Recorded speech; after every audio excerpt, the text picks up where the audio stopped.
चलिए स्टार्ट करते हैं। Hello everyone, welcome you all at Lokesh sir unlimited study zone.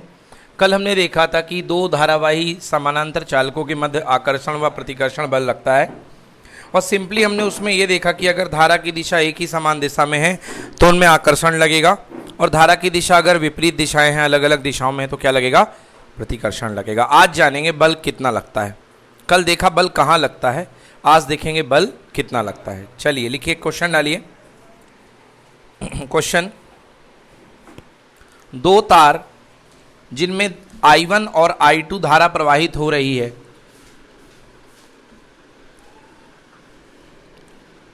दो तार जिनमें I1 और I2 धारा प्रवाहित हो रही है, एक दूसरे के समानांतर d दूरी पर रखे हुए हैं, एक दूसरे के समानांतर d दूरी पर रखे हुए हैं।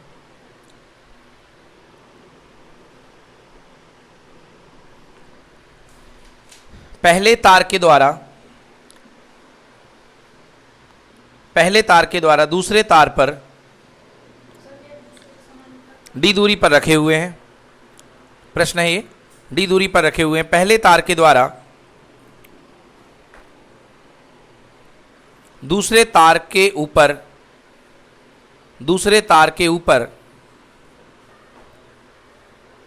प्रति एकांक लंबाई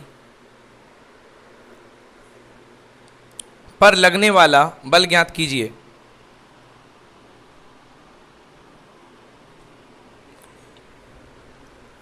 प्रति एकांक लंबाई पर लगने वाला बल ज्ञात कीजिए।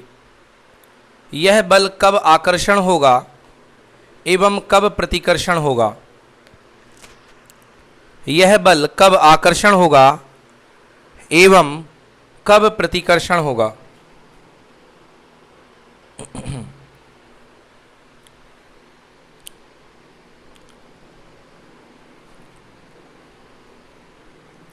चलिए ठीक है बच्चों, तो मान लेते हैं बच्चों हमारे पास दो तार हैं।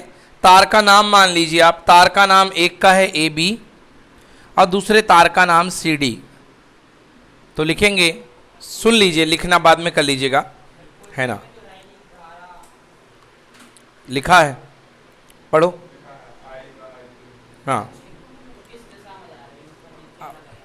हाँ, तो दो केस बनाएंगे हम लोग, पहला समान दिशा का, दूसरा विपरीत दिशा का, ठीक ना? तो दो केस बना लेंगे, बल उतना ही आएगा, बस फोर्स की दिशा बदल जाएगी। देखते हैं तो कैसे लिखोगे, सुन लो, आप लिख लेना घर में। मान लो AB और CD दो समानांतर चालक है, दो एक दूसरे से d दूरी पर रखे हुए हैं, है ना? PDF जो आपको दिया उसमें लिखा हुआ है ये सब, है ना? मान लिया तार AB में धारा I1 प्रवाहित करें तो उसके चारों तरफ क्या उत्पन्न हो जाएगा? चुंबकीय क्षेत्र। अब I1 के कारण I2 पर चुंबकीय क्षेत्र बोलो कहाँ होगा, अंदर या बाहर? अंदर। तो यहां पर क्रॉस फील्ड बना लो। क्रॉस फील्ड मतलब लंबवत अंदर की ओर, ठीक ना? यस। अब AB से, चालक AB से D दूरी पर, क्योंकि दूरी कितनी है? D पर चुंबकीय क्षेत्र की तीव्रता, इसका चुंबकीय क्षेत्र में क्या मानता हूं? B1। क्या मानता हूं? क्योंकि पहला चालक है। तो चालक AB से D दूरी पर चुंबकीय क्षेत्र की तीव्रता B मैंने आपको करवा रखा, धारावाही चालक के कारण R दूरी पर चुंबकीय क्षेत्र की तीव्रता याद करो, म्यू और नॉट अपॉन 4 पाई 2, हाँ 2I अपॉन R। याद आया? म्यू नॉट अपॉन 4 पाई 2I अपॉन R। ये मैंने तीव्रता का डेरिवेशन करवाया है। तो B इक्वल टू हो जाएगा यहाँ पे mu naught upon 4 pi into 2I1 और दूरी की जगह यहाँ पर क्या है? D। पहले R हुआ करती थी, अब दूरी D है। तो ये डेरिवेशन मैं करवा रखा हूँ आपको, बड़ा भयंकर विकराल डेरिवेशन हुआ था, याद करो, ये है ना, करवा रखा। तो अभी ये ना पूछना कि कहाँ से आया, पन्ने पलट लो, मिल जाएगा। 2I1 अपॉन D, ये जो है ये क्षेत्र, इसको आप जो है B1 मान लो या B मान लो, B1 मान लेता हूँ मैं, है B1 मान लेता हूँ। क्लियर है? कोई दिक्कत? अब ये क्षेत्र कहाँ लगेगा? लंबवत अंदर की ओर। कहाँ लगेगा? लंबवत अंदर की ओर, है ना? तो इसमें लिखेंगे कि इसकी जो क्षेत्र है, इसकी जो दिशा है B1 की, वो कागज के तल के लंबवत कहाँ होगी? अंदर की ओर। इसकी क्षेत्र की दिशा कागज के तल के लंबवत अंदर की ओर होगी, ये लिख लेंगे हम लोग। अब इसके बाद देखिए, इस क्षेत्र में B1 में दूसरा कंडक्टर CD रखा हुआ है। क्या रखा हुआ है? इसकी लंबाई कितनी है मान लो बच्चों? L। कितनी लंबाई है? एल। इसकी जो CD है इसकी लंबाई मान लो L और इस वाले की भी लंबाई L है, कोई दिक्कत वाली बात नहीं, इसकी भी L है और इसकी भी क्या है L। तो चालक पर, जो कोई चालक होता है धारावाही चालक, धारावाही चालक पर लगने वाला बल मैंने आपको डे बिफोर यस्टरडे, उसके पहले परसों की क्लास में कराया था, ILB साइन थीटा, जिसको बिल साइन थीटा बताया था, याद आया। तो धारावाही चालक ही तो है, ये है, धारा जा रही है और इसके क्षेत्र में बैठा है, तो इस पर भी क्या लगेगा, बल लगेगा। तो ये बल लगेगा तो force on two, force on because of one, दो पर लगने वाला फोर्स कौन के क्षेत्र की वजह से, एक के क्षेत्र की वजह से, बराबर ILB साइन थीटा। बोलो धारा कितनी है, I2, धारा कितनी है, L कितना है और B कितना है, B1, B कितना है, B1 साइन थीटा। बेटा ध्यान से देखो 90 डिग्री है कि नहीं है, धारा जा रही है ऊपर, बोलो हाँ, क्षेत्र घुस रहा है अंदर, तो दोनों के बीच का कोण कितने डिग्री, तो यहां मैं डायरेक्टली साइन 90 लिख दूं, ठीक है ना। ये सब आप बुक से बाकी छाप लेना, उससे PDF से, है ना, थ्योरी व्योरी, बाकी अपना काम चलने दो। तो लो बेटा F21 बराबर I2, L की जगह L, B की जगह वैल्यू रख दो बेटा, B1 कितना, बोलो mu naught upon 4π2 I1 upon कितना,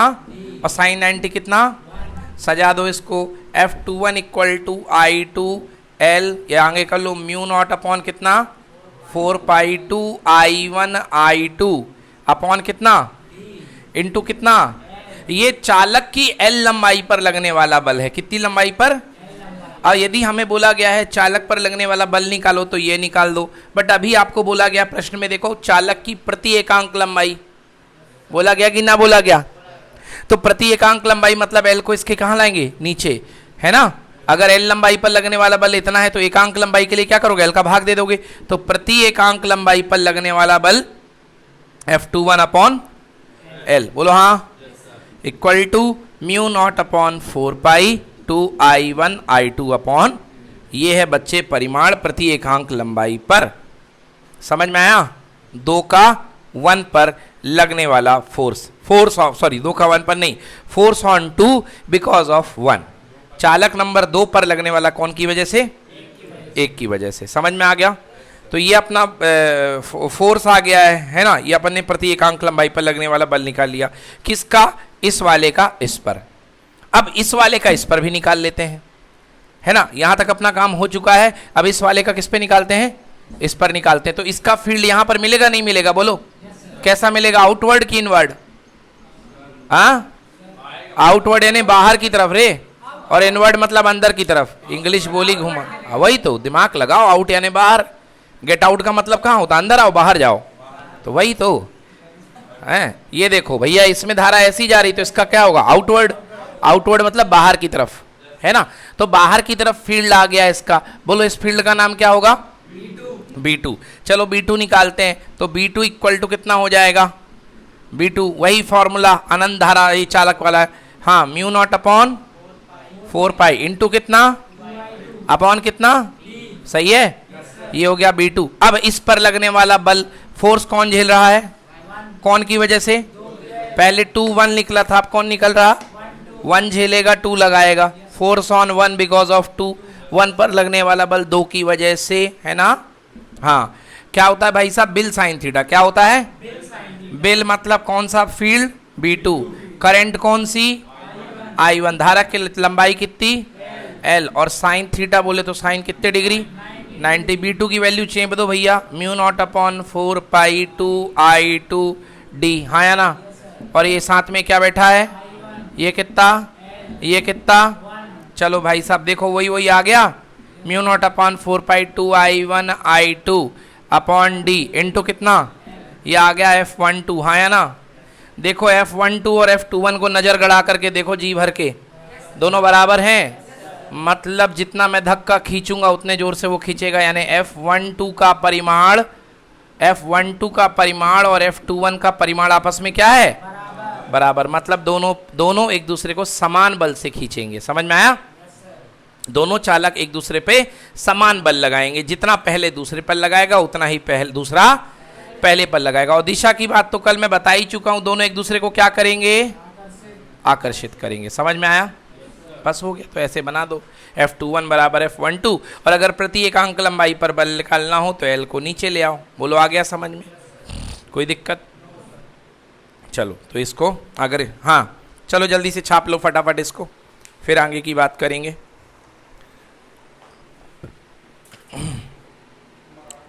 अगर दोनों में चालक में धारा की दिशा समान है तो आकर्षित करेंगे, और धारा की दिशा विपरीत है तो प्रतिकर्षित करेंगे। बस मेन बात यही है, नोट कर लो।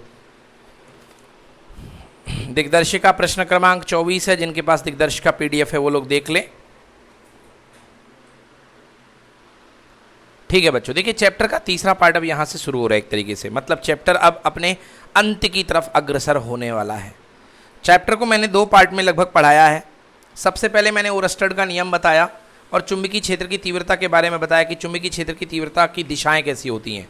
शुरुआत में लेक्चर 1 लेक्चर 2 में मैंने चुंबकीय क्षेत्र की दिशाएं बताई। फिर मैंने बायोट-सेवर्ट लॉ का नियम बताया। बायोट-सेवर्ट लॉ के नियम के बाद मैंने अलग अलग कॉन्फ़िगरेशन, अलग अलग धारावाही चालकों के कारण, वृत्ताकार लूप के कारण, परिनालिका के कारण, इसके उसके कारण अपन ने चुंबकीय क्षेत्र की तीव्रता डेवलप करी आपके लिए, करी ना।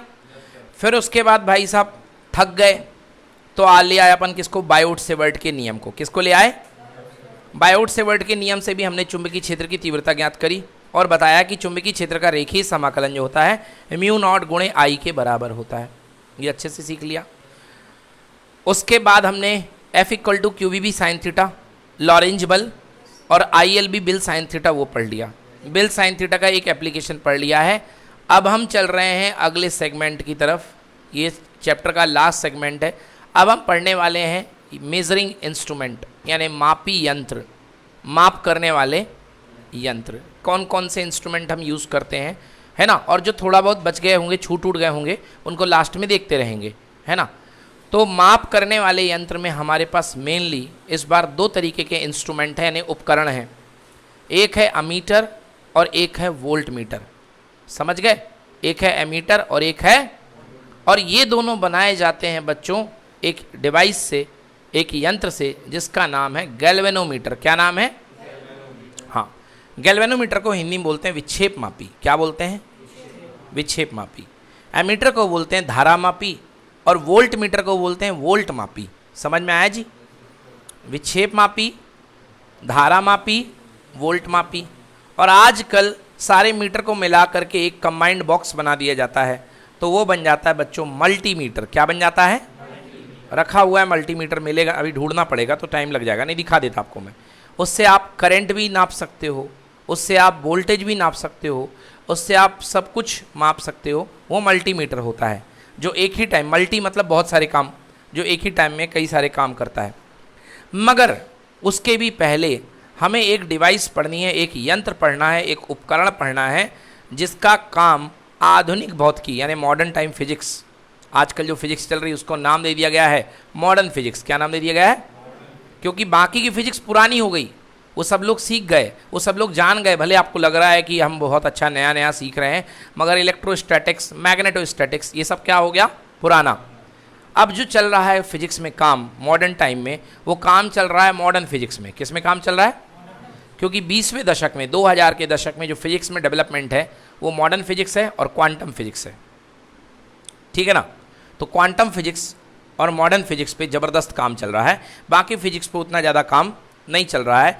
तो मॉडर्न फिजिक्स में एक इंस्ट्रूमेंट, एक उपकरण हमारे काम में आने वाला है, जिसका नाम है साइक्लोट्रॉन। क्या नाम है? साइक्लोट्रॉन। बोलो जी हाँ। आपने देखा होगा जब कभी हैंगर, हैंगर यानी लंगर, क्या चोरों को देखा होगा लंगर डालते हुए? चोरों को तो नहीं देखा होगा, फिल्मों में देखा होगा, है ना। चोरी को देख रहे हैं ना। हाँ, बाहुबली में देखा भाई साहब ने। बाहुबली में लंगर डालने के लिए, बाहुबली में लंगर फेंकते हैं क्या लोग? हाँ, वो तो उससे डालते हैं, वो पेड़ में बांध के। अच्छा हाँ, धनुष बाण से। Yes yes. और उनका इलास्टिसिटी वाला कंसेप्ट भी जबरदस्त है यार। सैनिक पेड़ में डाले, उनकी लुड़ियाँ बनाई और पेड़ को खींच करके सीधे मारा। पेड़ की इलास्टिक एनर्जी का इस्तेमाल करते हुए सीधे महल के अंदर। नारियल के पेड़ की इतनी बढ़िया इलास्टिसिटी कि सीधे सारे सैनिक पेड़ के अंदर, और वो भी उनको बिल्कुल मोमेंटम धक्का नहीं लगा, एकदम बिल्कुल पैक थे, सुरक्षित निकल गए। ऐसा होता तो अपन भी कितने छत कूद लेते यार। बॉल थोड़ा ना रबर की गिरे और लगे ना। तो वहाँ पर बढ़िया कंसेप्ट इस्तेमाल हुआ। तो लंगर डालने के लिए आपने देखा होगा कोई एक बार में लंगर नहीं फेंकता है, पहले उसको घुमाता है। क्या करता है? पहले घुमाता है। तो घुमाने से क्या होता है? पहले वो एक सफिशिएंट, एक ऑप्टिमम, एक जरूरतमंद गतिज ऊर्जा धारण कर लेता है, हाँ या ना? जरूरतमंद गतिज ऊर्जा। जब वो लगता है कि हाँ इसकी इतनी गतिज ऊर्जा हो गई है, तब वो उसको हाथ से छोड़ता है। और आपको पता है जैसे रस्सी छोड़ी आपने हाथ से, वैसे अभिकेंद्र बल क्या हो गया? 0। अभिकेंद्र बल 0। जब तक मैं आपकी टाई पकड़ के घुमा रहा था आप गोल गोल घूम रहे थे। जैसे मैंने टाई छोड़ी आपके ऊपर अभिकेंद्र बल कितना? अब आप रेखीय गति करोगे। क्या करोगे? क्योंकि जिस मोमेंट पे मैंने आपका अभिकेंद्र बल टाई छोड़ दी, उसी मोमेंट पे जो आपकी दिशा थी, फिर आप गोल गोल नहीं घूमोगे, फिर आप जिस दिशा में थे उसी दिशा में रेखीय गति करोगे। समझ गए ना? तो वृत्तीय गति खत्म, रेखीय गति शुरू। आई बात समझ में? तो जिस कंसेप्ट से लंगर को घुमा करके, हैंगर को घुमा करके फेंका जाता है, उसी कंसेप्ट से यहाँ पर साइक्लोट्रॉन में हम एक हैवी पार्टिकल को, किसको? हैवी पार्टिकल को, अल्फा हैवी होता है, प्रोटॉन हैवी होता है, हैवी पार्टिकल को लेते हैं और उसको घुमाते हैं। क्या करते हैं? उसको तब तक घुमाते हैं जब तक कि उसकी ऊर्जा बहुत ज़बरदस्त नहीं हो जाती। और जैसे ही ऊर्जा ज़बरदस्त हो जाती है उसको हम खिड़की खोल करके छोड़ देते हैं, जा अटैक कर। समझ गए ना?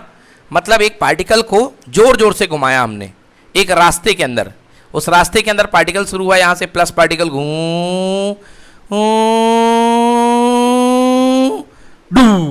ये जैसे ही हुआ छोड़ दिया, विंडो खोल दी। बोलो हाँ। जैसे खिड़की खुली यहाँ तक आया, ये बहुत एनर्जी गेन कर लिया, बहुत जोर से घूम रहा था और यहाँ से ये धम से निकल गया अल्फा पार्टिकल। बोलो हाँ। अब ये अल्फा पार्टिकल निकल गया, ये बहुत उच्च ऊर्जा पे है। बोलो हाँ या ना? अब इस अल्फा पार्टिकल को हम गिराएंगे किसी टारगेट के ऊपर, किसके? लक्ष्य के ऊपर। अब ये लक्ष्य के ऊपर जा करके बड़ा जोर का विध्वंस करेगा। क्या करेगा? विध्वंस करेगा। भाई यही तो करते हैं वैज्ञानिक लोग, साइंटिस्ट लोग। एक पार्टिकल को बहुत तेज लेते हैं और जा करके उसको न्यूक्लियस के अंदर घुसेड़ देते हैं। जा देख जरा न्यूक्लियस के अंदर क्या है। अगर कोई नया पार्टिकल निकल गया तो मजे आ गए, नोबेल प्राइज की दावेदारी बन गई भाई साहब कि हमने नया पार्टिकल खोज लिया है। और ये प्रयोग चलते रहेंगे, आज की बात नहीं है। इलेक्ट्रॉन को फोड़ेंगे, क्वार्क पार्टिकल निकाल चुके हैं, दुनिया क्वार्क पार्टिकल को भी निकालेगी, क्योंकि पूरी दुनिया लिविंग पार्टिकल की तरफ जाने की कोशिश कर रही है। किसकी तरफ? Living particle. मतलब जान कहाँ बैठी हुई है? जान, जान समझ रहे हो? हाँ, जान, हमारी जान, तुम्हारी जान, हम सब के अंदर जो जीव है उसको खोजने की कोशिश करेगी। आखिर कोई चीज़ लिविंग है, उसके अंदर फंडामेंटल पार्टिकल आखिर कौन है जो घुमा रहा है इन सबको, इलेक्ट्रॉन प्रोटॉन को? कौन है जो ये सारे सिस्टम पे लगा रखा है? हम उसको पकड़ने की कोशिश कर रहे हैं। बोलो हाँ या ना? कार है, कार, खिलौने वाली कार, बैटरी। अगर बैटरी निकाल लो, कार किसी काम की है? मतलब कार की पूरी जान कहाँ बैठी हुई? इस छोटी सी कार इतनी बड़ी और बैटरी इतनी छोटी सी। बोलो हाँ या ना? हाँ या ना? आयरन मैन इतना बड़ा मगर उसके अंदर सारा ये न्यूक्लियर लगाया रहता, वो आर्क रिएक्टर है ना, तो वो है। तो ऐसे ही इंसान, साइंटिस्ट उस फंडामेंटल लिविंग पार्टिकल को ढूंढ रहे हैं कि अगर वो हमको मिल जाए तो हम क्या ना बना डालें। अगर हमको जान मिल जाए तो हम मरे हुए को दोबारा जिंदा कर लेंगे, और जिंदा हो गए तो मज़े ही मज़े हैं। क्यों भैया? अपने ही अपने साइंटिस्टों को क्यों मरने देते? फिर जहाँ निपटा फिर छुआए उसको, फिर टनाटन खड़े हो गए, बनाओ साहब मिसाइल। अरे कलाम साहब आइए आइए आइए, अभी तो आपको 200 मिसाइल और बनाना है ना साहब? ऐसे तो भाई साहब ये डिस्कवरी का मूल आधार है, ये चलता रहेगा।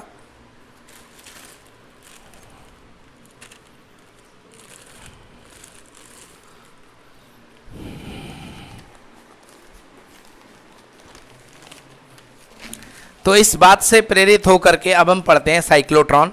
तो साइक्लोट्रॉन डिवाइस है, साइक्लोट्रॉन एक उपकरण है, एक युक्ति है जिसकी सहायता से हम हाई पार्टिकल को हाई एनर्जी लेवल तक पहुंचाते हैं, बहुत उच्च ऊर्जा तक उसको हम क्या कर लेते हैं? आंदोलित कर देते हैं। उच्च ऊर्जा तक उसको हम आंदोलित कर देते हैं, तो फिजिक्स की भाषा में त्वरित कर देते हैं। क्या कर देते हैं? त्वरित कर देते हैं। ठीक है ना? तो चलिए सवाल लिखिए भाई साहब, प्रश्न करिए, प्रश्न लिखिए।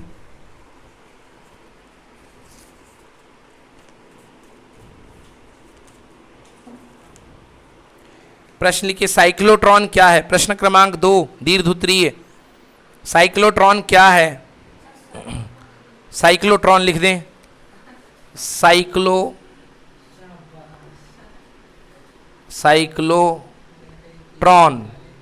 चलो, साइक्लोट्रॉन, न्यूट्रॉन, प्रोटॉन, इलेक्ट्रॉन के बाद साइक्लोट्रॉन। मगर ये कोई पार्टिकल नहीं है, ये युक्ति है, डिवाइस है, यंत्र है, जुगाड़ है। समझ गए ना? उपकरण है एक तरीके का। हाँ, डिवाइस बोला जाए, जुगाड़ है, क्योंकि साइक्लोट्रॉन के बेस पर एक डिवाइस है, एक युक्ति है, जिसका उपयोग बताता हूं क्या करते हैं। साइक्लोट्रॉन क्या है? इसका सिद्धांत लिखो, इसका सिद्धांत लिखो।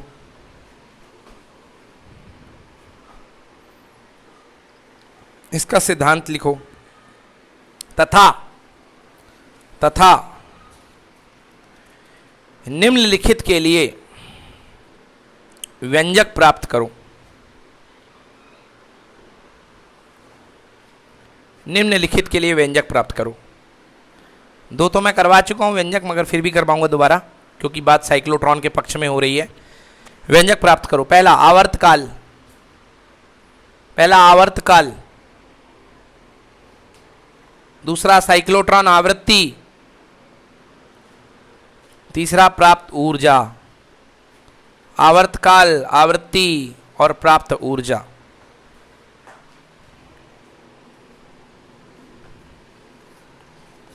आवर्तकाल क्या है, आवृत्ति क्या है, प्राप्त ऊर्जा क्या है, इन तीनों पर हम बात करेंगे। आइए देखते हैं। तो सबसे पहले लिखिए साइक्लोट्रॉन। साइक्लोट्रॉन क्या होता है? साइक्लोट्रॉन क्या होता है ये बताओ। रोड पे दौड़ाया जाए तो मैं बुलेट तेज चलेगी या मेरी वाली सिटी 100 तेज भागेगी? अच्छा, बुलेट तेज चलेगी। कारण? सीसी। चलो, मैं अपने वाले में 350 सीसी का इंजन लगा दिया, अपनी वाली सिटी 100 में। तब कौन तेज चलेगा? बुलेट तेज चलेगी कि मेरी गाड़ी तेज चलेगी? हाँ, इंजन, बाकी सब सेम है। हाँ, तब भी बुलेट तेज चलेगी। हाँ या ना? क्रिकेट खेलने वाले इस बात को समझते होंगे, बॉलर अपने दम पे कितनी तेज गेंद मार ले, मगर बॉल का भारी होना भी जरूरी है। कॉस्को वाली गेंद से तुम अच्छे तेज बॉलर को भी बॉल दे दो, मगर मजा नहीं आएगा, उसकी गेंद में स्पीड पकड़ी नहीं पाएगी। मतलब मोमेंटम होने के लिए, गति पकड़ने के लिए द्रव्यमान का होना बहुत आवश्यक है। 350 सीसी का इंजन आप हमारी गाड़ी में लगा तो दो, भर भरा जाएगी, खुल जाएगी, डिग्गी विग्गी खुल के पता चला हमारे हाथ में हैंडल ही रह जाए बस। गलत कह रहे हैं? वो एक पिक्चर थी ना संजय दत्त की, उसकी गाड़ी खुल गई थी, हंगामा क्या थी भूल गया, चलो छोड़ो, है ना, धमाल, एस राइट। तो उसमें नाइट्रॉक्स बूस्टर लगा दिए थे उन पगलों ने, तो वो गाड़ी खुल गई, क्योंकि गाड़ी कबाड़ थी, दम नहीं ले पाई। तो अब यहां पे आएगा जब मैं आपसे बोलूंगा कि ये जो डिवाइस है साइक्लोट्रॉन, ये पॉजिटिव चार्ज पार्टिकल को एक्सेलरेट करती है, हैवी पार्टिकल को एक्सेलरेट करती है। हैवी को, किसको? तब आप मुझसे बोलोगे सर इलेक्ट्रॉन को क्यों नहीं करती है? क्योंकि इलेक्ट्रॉन का द्रव्यमान क्या है? बहुत कम। इलेक्ट्रॉन का द्रव्यमान क्या है? बहुत कम।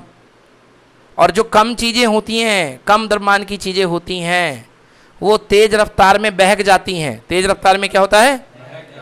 ऐसा हुआ हमारे साथ, हमने खुद फील किया। पहले दुबले पतले हुआ करते थे, तो सिटी 100 लेकर के निकल गए एक दिन हाईवे पे, बगल से निकला 10 चक्का वाला ट्रक, बहुत तेजी से निकला, ऐसी हवा लगी हम रोड के नीचे उतर गए, इतना तेज फ्लो था उसका। समझ गए ना? ऐसा आप भी जब यात्रा करते हैं तो आपने महसूस किया होगा, बहुत तेजी से अगर ट्रक निकलता है, गाड़ी निकलती है, तो आप भैया रुक जाए यार, रुक ले, कहीं अपने साथ ही ना ले जाए, ऐसा करते हो। चलो, तो कि हाँ फिर मिलेंगे। तो इसलिए जो हल्के पार्टिकल होते हैं उनको अधिक गति पर चला पाना संभव नहीं होता है। समझ गए ना? भ्रमित होते हैं वो। क्या होते हैं? भ्रमित होते हैं। इतने ज़्यादा हल्के होते हैं कि अंट संट कहीं भी भग जाते हैं। चलिए खैर, तो बात करते हैं साइक्लोट्रॉन। लिखो, साइक्लोट्रॉन एक ऐसी युक्ति है जिनका उपयोग धनावेशित कणों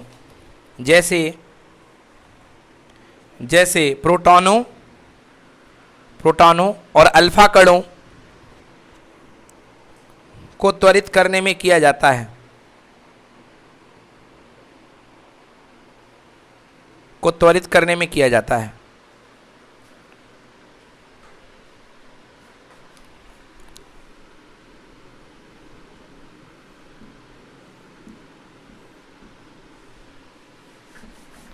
समझ में आया कि नहीं आया? साइक्लोट्रॉन एक ऐसी युक्ति है जिसका उपयोग धनावेशित कणों जैसे प्रोटॉनों, अल्फा कणों को त्वरित करने में किया जाता है। चल बेटा देखो ध्यान से, ये थोड़ा सा मैं आपको पढ़ा चुका हूं, इसके बारे में पहले भी बताया था। ये बेटा चुंबकीय क्षेत्र लंबवत अंदर की ओर गया हुआ है। यहां से कोई कण, अल्फा कण बड़ी जोरदार से आया, क्षेत्र के अंदर प्रवेश किया। बोलो हाँ। अब क्षेत्र कहाँ है? अंदर। हाँ या ना? अल्फा कण की दिशा कहाँ है? यहाँ है। बोलो हाँ। बल कहाँ लगेगा? नीचे। बल कहाँ लगेगा? और मैंने बताया था कि जैसे ही गति की दिशा के लंबवत बल लगता है, ये वेलोसिटी है, और बल कहाँ लग रहा है? इसके लंबवत। तो तत्काल इसका जो मोशन होता है वो कैसा हो जाता है? वृत्ताकार। कैसा हो जाता है? वृत्ताकार। आई बात समझ में ना? और वृत्ताकार मोशन की शर्त होती है, देखो भाई साहब, वृत्ताकार मोशन की शर्त होती है F मैग्नेटिक बल, चुंबकीय बल बराबर अभिकेंद्र बल। हाँ या ना?